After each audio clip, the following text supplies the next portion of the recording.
തമിഴ്നാട് സർക്കാർ ആശുപത്രിയിൽ ജനിക്കുന്ന കുഞ്ഞുങ്ങൾക്ക് 1 ഗ്രാം സ്വർണ്ണമോതിരം സമ്മാനമായി നൽകുന്ന പുതിയ പദ്ധതി തമിഴ്നാട് മുഖ്യമന്ത്രി പ്രഖ്യാപിച്ചു. തായ്മാമൻ ഗോൾഡ് റിംഗ് സ്കീം എന്ന പേരിട്ടിരിക്കുന്ന ഈ ജനക്ഷേമ പദ്ധതിക്കായി വർഷം തോറും 755.83 കോടി രൂപയാണ് സർക്കാർ ചെലവഴിക്കുക.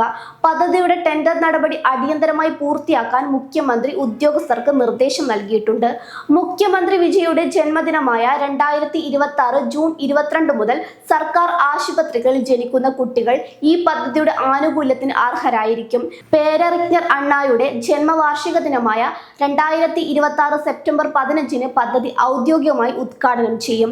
നവജാത ശിശുവിന് അമ്മയുടെ സഹോദരൻ സമ്മാനങ്ങളും അനുഗ്രഹങ്ങളും നൽകുന്ന തമിഴ് സാംസ്കാരിക പാരമ്പര്യമായ തായ്മാമൻ സീർ എന്ന ചടങ്ങിൽ നിന്നാണ് ഈ പദ്ധതി രൂപപ്പെടുത്തിയിരിക്കുന്നത് എന്ന് ഔദ്യോഗിക വാർത്താക്കുറിപ്പിൽ സർക്കാർ വ്യക്തമാക്കി. ഇവിടെ സർക്കാർ തന്നെ ഒരു അമ്മാവന്റെ പദവി ഏറ്റെടുത്ത് ജനിക്കുന്ന ഓരോ കുഞ്ഞിനും സ്നേഹത്തിന്റെയും പരിചരണത്തിന്റെയും പ്രതീകമായി 1 ഗ്രാം സ്വർണ്ണമോതിരം സമ്മാനിക്കും. ഇത് തമിഴ് സംസ്കാരത്തെ സംരക്ഷിക്കുന്നതിനോടൊപ്പം കുട്ടികൾക്കും അവരുടെ കുടുംബങ്ങൾക്കും വലിയൊരു പിന്തുണയായി മാറുമെന്നും സർക്കാർ അറിയിച്ചു. തമിഴക വെട്രിക്കഴകത്തിന്റെ പ്രധാന തെരഞ്ഞെടുപ്പ് വാഗ്ദാനങ്ങളിൽ ഒന്നായിരുന്നു ഈ പദ്ധതി.